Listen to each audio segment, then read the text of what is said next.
ويقول الذين آمنوا لولا نزلت سورة، فإذا أنزلت سورة محكمة وذكر فيها القتال رأيت الذين في قلوبهم مرض ينظرون إليك نظر المغشي عليه من الموت، فأولى لهم طاعة وقول معروف. فإذا عزم الأمر فلو صدقوا الله لكان خيرا لهم. فهل عسيتم إن توليتم أن تفسدوا في الأرض وتقطعوا أرحامكم؟ أولئك الذين لعنهم الله فأصمهم وأعمى أبصارهم. أفلا يتدبرون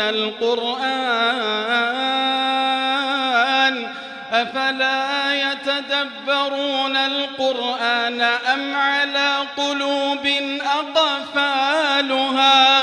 إن الذين ارتدوا على أدبارهم من بعد ما تبين لهم الهدى الشيطان سول لهم وأملى لهم.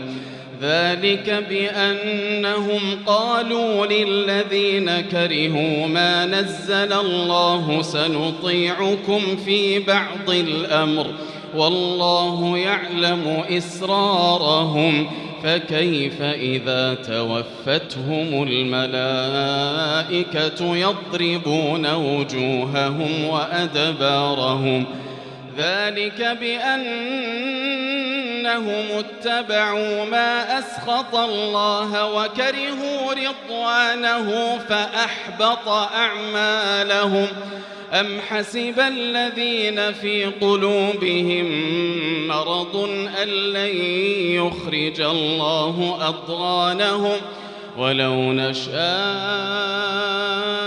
لأريناكهم فلعرفتهم بسيماهم ولتعرفنهم في لحن القول والله يعلم أعمالكم.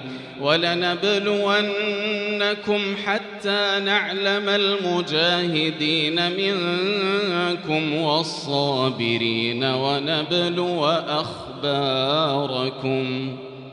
إن الذين كفروا وصدوا عن سبيل الله وشاقوا الرسول من بعد ما تبين لهم الهدى لن يضروا الله شيئا وسيحبط أعمالهم. يا أيها الذين آمنوا أطيعوا الله وأطيعوا الرسول ولا تبطلوا أعمالكم. إن الذين كفروا وصدوا عن سبيل الله ثم ماتوا وهم كفار فلن يغفر الله لهم. فلا تهنوا وتدعوا إلى السلم وأنتم الأعلون والله معكم ولن يتركم أعمالكم. إنما الحياة الدنيا لعب وله وإن تؤمنوا وتتقوا يؤتكم أجوركم ولا يسألكم أموالكم. إن يسألكموها فيحفكم تبخلوا ويخرج أضغانكم.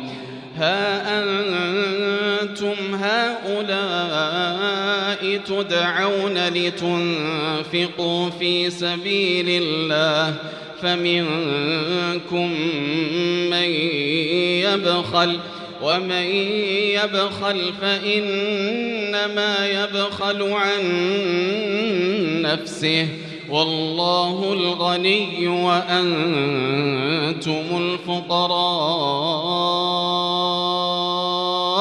وإن تتولوا يستبدل قوما غيركم ثم لا يكونوا أمثالكم